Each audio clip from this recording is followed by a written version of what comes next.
noticieristas se sientan a la mesa. Análisis, opinión, crítica, la noticia del día. La mesa de los noticieristas. Con Milton Rojo, Javier Cabrera y Francisco Arizmendi. Los noticieristas observando en vivo.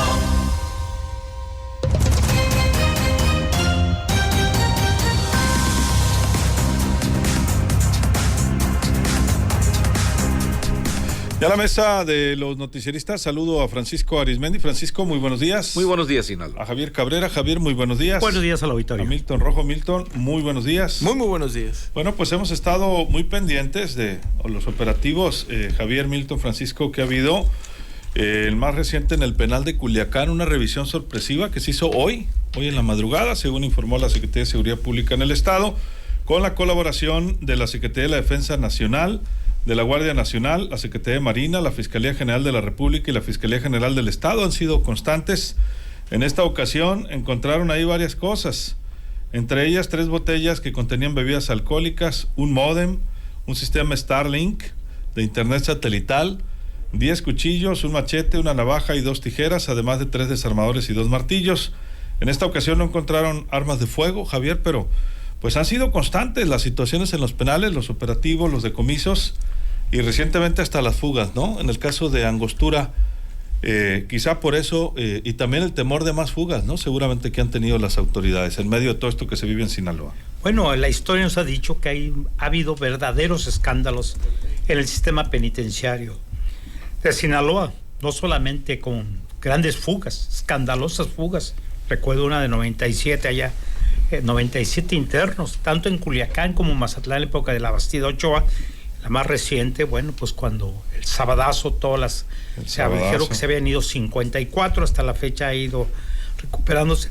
Y cada que hay una revisión sorpresiva, ha encontrado verdaderos arsenales dentro del penal, dinero en efectivo.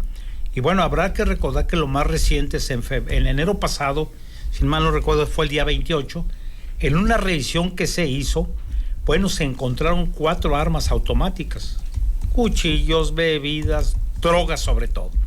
Un mes antes, en diciembre, ya había habido una riña, había habido un muerto, había habido 3 lesionados, y así anteriormente, sobre todo en el sistema penitenciario de Culiacán, pero también la fuga reciente aquí en Angostura de 4 internos, que está muy sospechosa cómo se registró esa fuga, porque hasta el final se dijo que habían despojado de armas de fuego a los custodios y que se había encontrado una de las armas de cargo de uno de los custodios, y alguna versión se dijo que era cuando iban llegando al penal, otro que estaba ya dentro del penal y tenían muy poquitos días de haber ingresado al penal varios de ellos.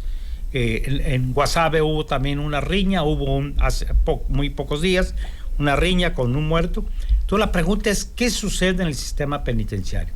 Y yo creo que estas revisiones que se están haciendo es que sí hay una verdadera preocupación de que algo fuerte pudiera suceder dentro del penal de Culiacán. Y porque, bueno, como hay toda esta disputa entre 2 grupos delictivos y ha habido muchas detenciones de ambos bandos, el temor es que se pueda suscitar una confrontación bastante fuerte dentro del mismo penal, o se registre una fuga mucho más escandalosa de todas las que se han dado.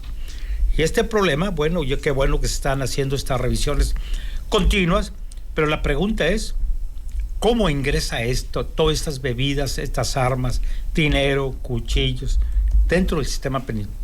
Ha habido cambios de directores, varios directores no han durado, algunos han durado unos días, algunos han durado unos meses, muchos de ellos con formación militar, y no han podido controlar el penal de Culiacán y también de Mazatlán, que a veces ha suscitado, y de Ahome, aunque en menor escala ha habido menos problemas.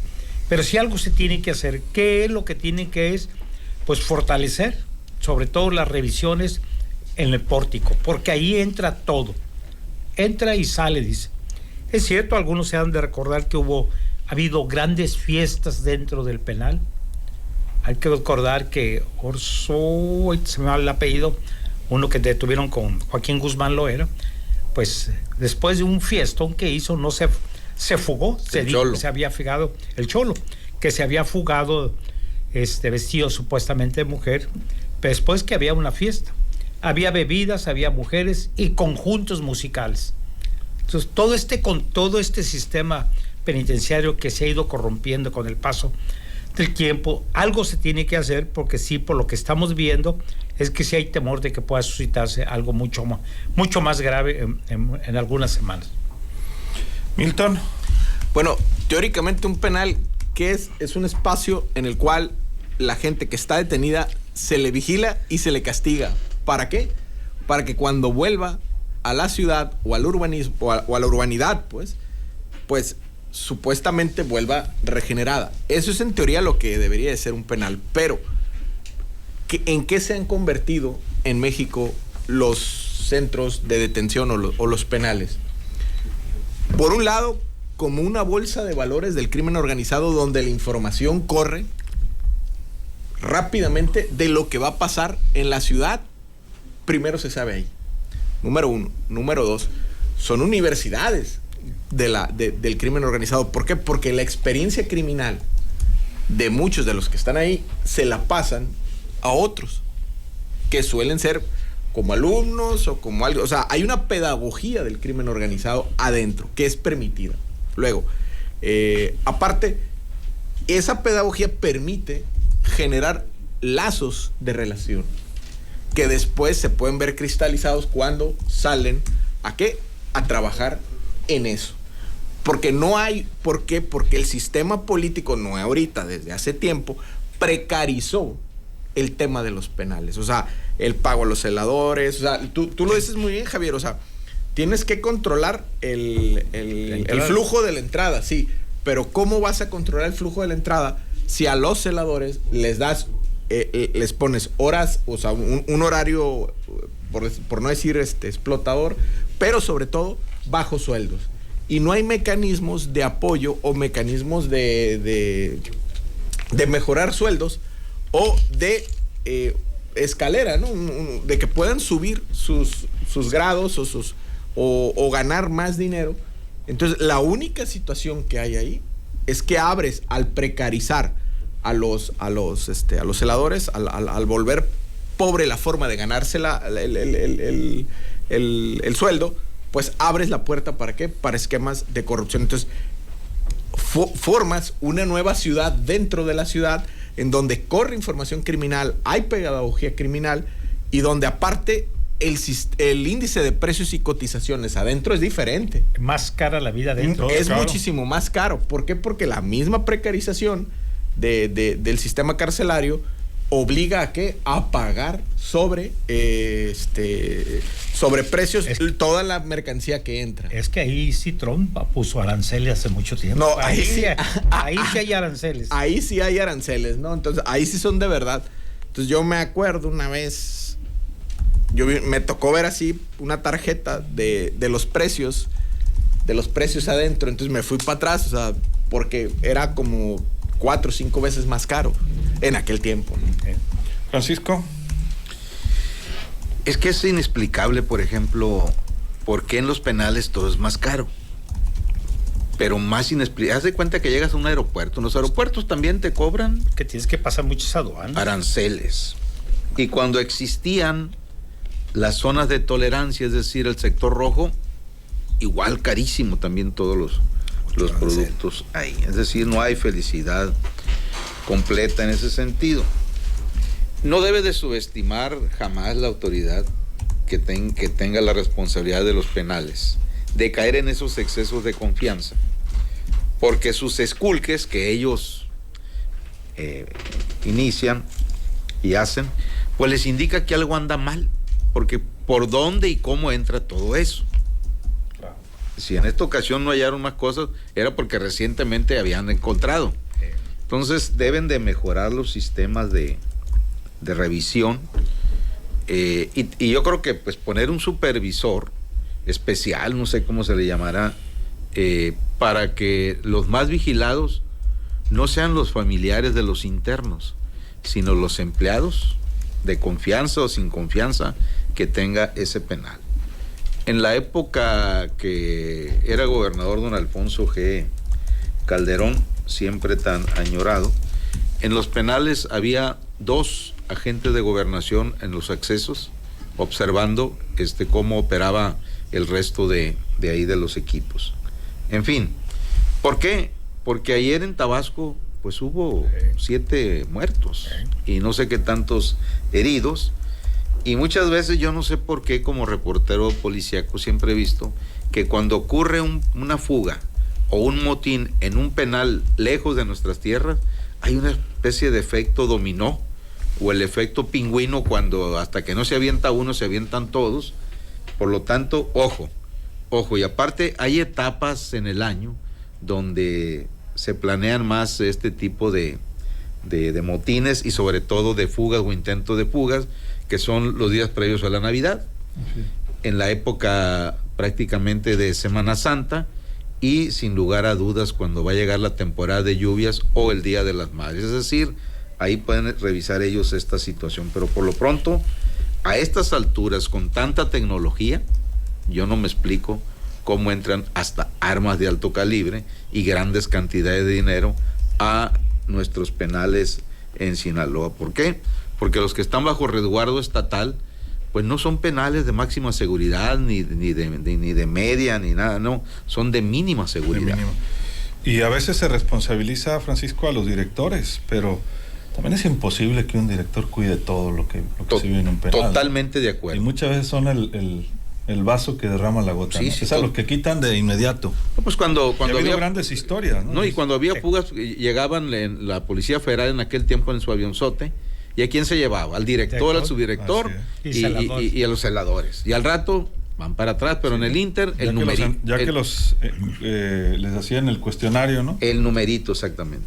Efectivamente. Javier, sí, así es. Lo que llama la atención es que a pesar de que se ha ido mejorando, y a recordar que este penal de Culiacán, que data ya de los 60, es un penal muy viejo. Muy viejo. Que fue diseñado para otro tipo de delincuencia en aquella época. Hoy hay una delincuencia mucho mejor organizada, con un gran poder económico. Y lo hemos visto, los verdaderos escándalos que se han armado, cuando pues en una revisión que hicieron, que se conoció, todos los equipos de televisión, de ejercicio que tenían, que además tenían una especie de habitación mejor que cualquier hotel 5 estrellas. Bueno, todo esto salió a la luz y la pregunta es, ¿cómo se metió? ¿Cómo fueron edificando o modificando celdas para convertirlas en recámaras de algunos internos que pues gozaban de un gran poder? Esto cuesta mucho dinero dentro de los penales. También se ha conocido cómo han salido algunos internos vestidos como celadores, con uniformes oficiales, y que además han sido captados por las cámaras de videovigilancia, y que no ha pasado nada y que no se detuvo esta evasión hasta que se conoció cómo se habían salido del penal. Otros ha habido verdaderos escándalos, o algunos que he dicho que se han descolgado por alguno de las paredes. Me viene a la memoria el caso del Cejagüera, caso muy famoso. Se fue con 30 y tantos, o 37, o 32 internos. La versión es que se habían hecho una especie de soga con todas las colchas, que les habían hecho nudo y que se habían descolgado. Eran muy buenos para el rapel. Esa fue la versión. El rapel en sábana. En sábanas. Y bueno, un caso también que fue un escándalo de Mazatlán, que se llevaron 92, supuestamente por un túnel. Cuando se investigó, pues había gente con mucho peso que era imposible que se hubiera podido salir a través de un túnel. Después supo que fueron sacados a través de patrullas por la puerta principal. Y también fugas muy escandalosas donde han salido por las puertas llevándose al director del penal secuestrado. La versión. Esa fue la época de Toledo, si mal no recuerdo. Incluso era familiar de Antonio Toledo Corro, el director de ese penal en esos momentos. Entonces sí ha habido grandes escándalos, y hoy lo que estamos viendo es que sí se han estado haciendo revisiones periódicamente. Se hicieron en noviembre, se hicieron en diciembre, el 28 de enero pasado, y hoy nuevamente. En algunos se han encontrado armas automáticas, cargadores. O sea, la pregunta es cómo metes un arma automática.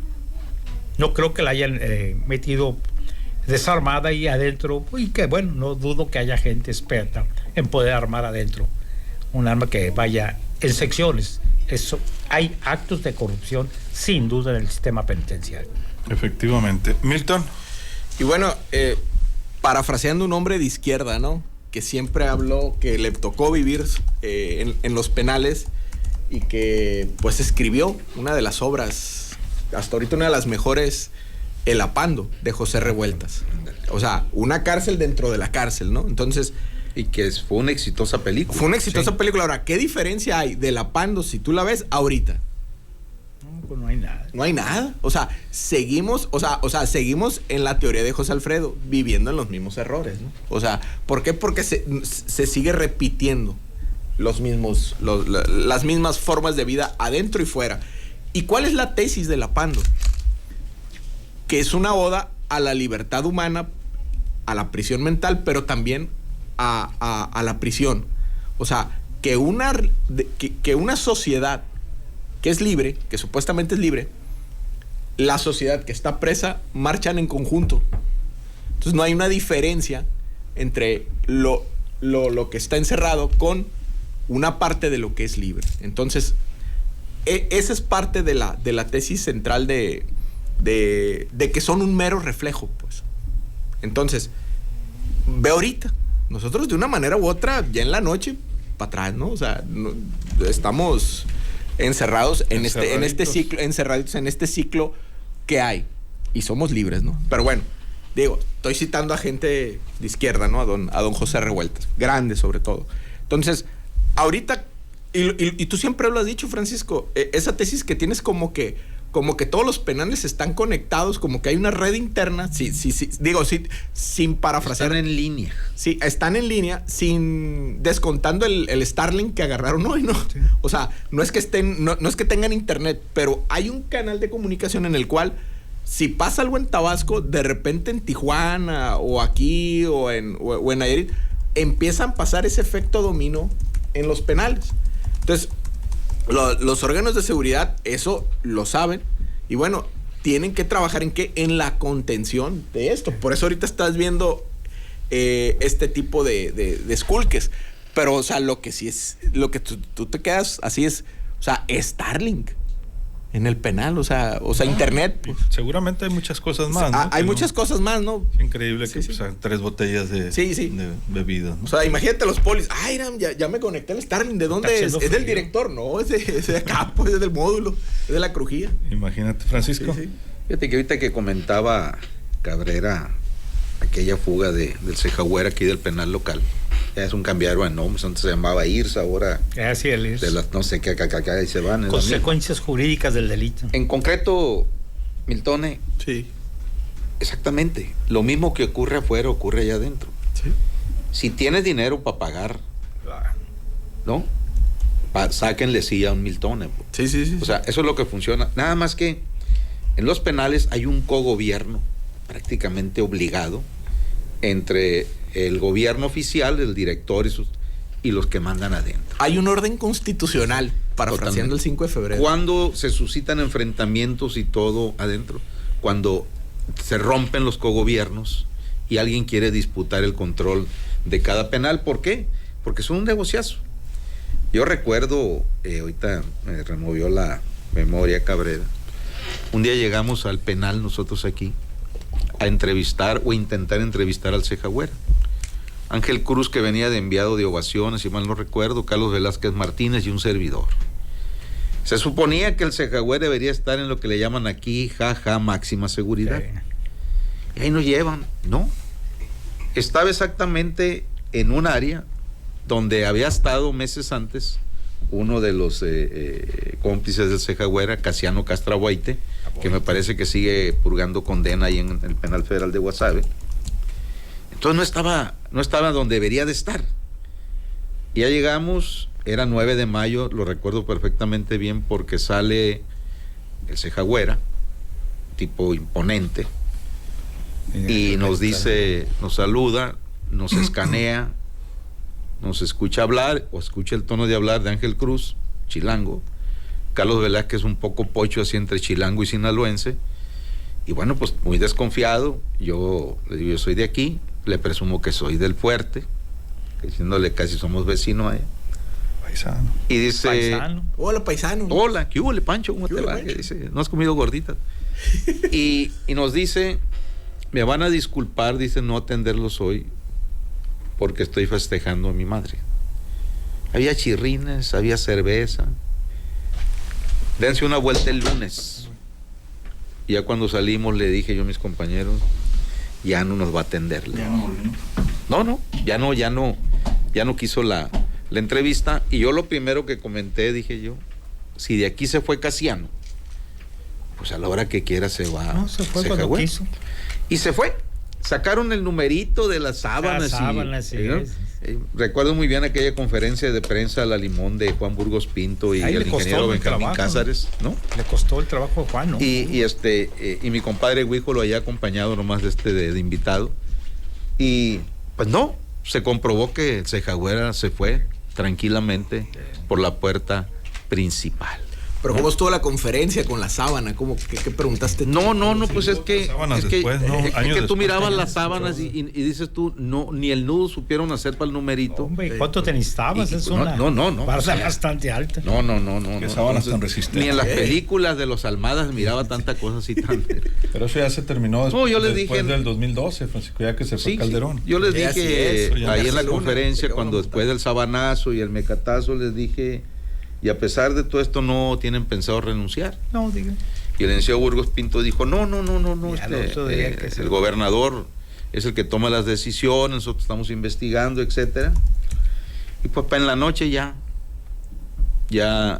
en apariencia habían despedido tanto al ingeniero como a Burgos. Realmente el único despedido fue Burgos Pinto como secretario general de gobierno. El ingeniero Cázares nunca lo corrió la Bastida ahí, por lo que ustedes quieran y manden. Entonces, ahorita, ¿cómo está la situación en los penales? Vean lo que ocurrió en Angostura. Entonces, ojo con el efecto dominó o el efecto pingüino. Así es. Javier. No, pues también en comentarios Culiacán, finales. que aquí ha habido confrontaciones a balazos. Ya han encontrado armas automáticas, han encontrado mucho dinero, bastante dinero. Y no es nuevo, no solamente en el sexenio, en sexenios anteriores sí que han encontrado. O sea, hay una preocupación y qué bueno que lo están haciendo, que ahí están haciendo revisiones continuamente, porque bueno, yo creo que sí temen que pudiera haber algún problema más grave allí dentro del sistema penitenciario, como ha sucedido en otras épocas, ¿no? Hoy pues se encontraron por lo menos 3 botellas, cómo entraron las botellas, un sistema de internet sofisticado, cómo entró estos equipos. En enero, cuando entraron estas armas, si mal no recuerdo, fueran 4 rifles automáticos, entre ellos cargadores. Anteriormente había encontrado pistolas cuando hubo una confrontación que hubo ahí un interno en diciembre pasado. Y meses anteriores, bueno, también que han encontrado muchos internos supuestamente suicidados, que hasta la fecha no se sabe si en verdad fueron suicidios o fueron homicidios dolosos. Imagínate. Entonces, pues, sí hay un problema grave en el sistema penitenciario, que algo se tiene que hacer, porque no puede estar haciendo continuamente revisiones cuando tienes otras tareas también importantes en el tema de la seguridad pública. Así es. Milton. Bueno, es que Todavía tenemos el suicidio es parte de ese, ¿cómo se dice? De ese Se suicidó aparato de 4 balazos. Sí, de ese aparato constitucional y de impartición Bueno, de con un justicia. cuerno de chivo. Sí, pues. En una ráfaga. Sí. De ese aparato constitucional y de impartición de justicia que hay adentro de esos penales, ¿no? Entonces, si vemos la filmografía de los 70s, que es la más crítica a lo social, podemos ver varias películas sobre penales. Digo, la de La Pando es la más paradigmática, Deja ¿no? tú lo Sí. de la Pando, el contenido. Sí. La actuación de María Rojo. La actuación, sí, todo.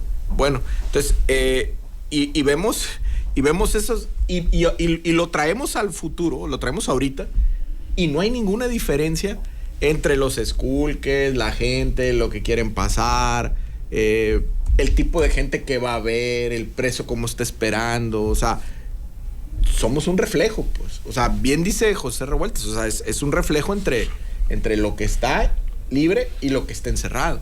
Entonces, vamos a ver ahorita si el ejército mexicano que está en las policías continúa haciendo estos skulkers y continúa armando diferentes formas, pues de negar o de cerrar accesos, pero también cerrar accesos a tales o cuales bienes que entran también genera motines. Sí. Entonces, eso también genera lo que decía ahorita Francisco, esa ingobernabilidad que suele haber, porque, oye, no dejaron pasar esto, no dejaron pasar este bien, no dejaron pasar aquello, oye, no dejaron pasar a los chirrines. Entonces empieza el amotinamiento. Sí. Y eso, quieras o no, es un escándalo y es un problema. Así es. Muchas gracias, Milton. Muchas gracias. Francisco. Efectivamente, pero es que ahí, en los penales, del nivel que sean, mínima, máxima inseguridad, ínfima inseguridad, quien caiga en excesos de confianza como autoridad, tarde que temprano paga los costos. Y no voy a decir el nombre, pero hubo un recién designado director de un penal en Mazatlán donde ha habido históricas fugas, que mal se iba sentando, arregló con un reo federal, ¿no? Y el problema se atoró cuando el reo le decía, deme unas 24 horas. No, le dijo, tú dame a mí como 3 días, ¿no? Y lo dejó ir. Y lo que hizo el ex jefe de ese penal en Mazatlán, no era el penal estatal, esperó a que prescribiera la acción legal para regresar a vivir aquí a Culiacán. No sé si viva todavía, pero creo que eso, sí, eso es real.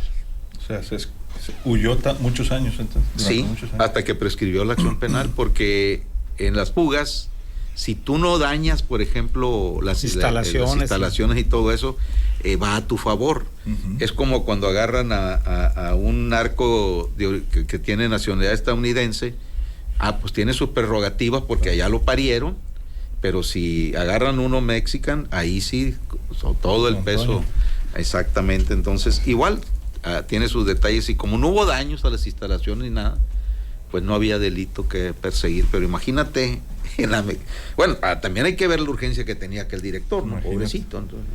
Muchas gracias, Francisco. Buenos días, Sinaloa. ¿Algo más, Javier? ¿Nos vamos? Bueno, pues me recuerdo ahorita de la fuga más escandalosa en México. Ha sido la que salió por helicóptero del Kaplan. Se decía que era un agente de la CIA. Lo sacaron por helicóptero de Lecumberri. Imagínate nada más. Esa ha sido la mejor fuga de la vida. Y la del Chapo, ¿no? También. Que él salió por túnel. Penal de alta seguridad. El otro salió por aire. En ese túnel. Que es mucho más difícil. Así es. Muchas gracias, Javier. Buenas noches. Buenos días al auditorio. Buenos días. Así nos despedimos. Se queda bien acompañado en que vibra el show del Mariconcho. Soy Luis Alberto Díaz. En nombre de todo el equipo, que la pase de lo mejor.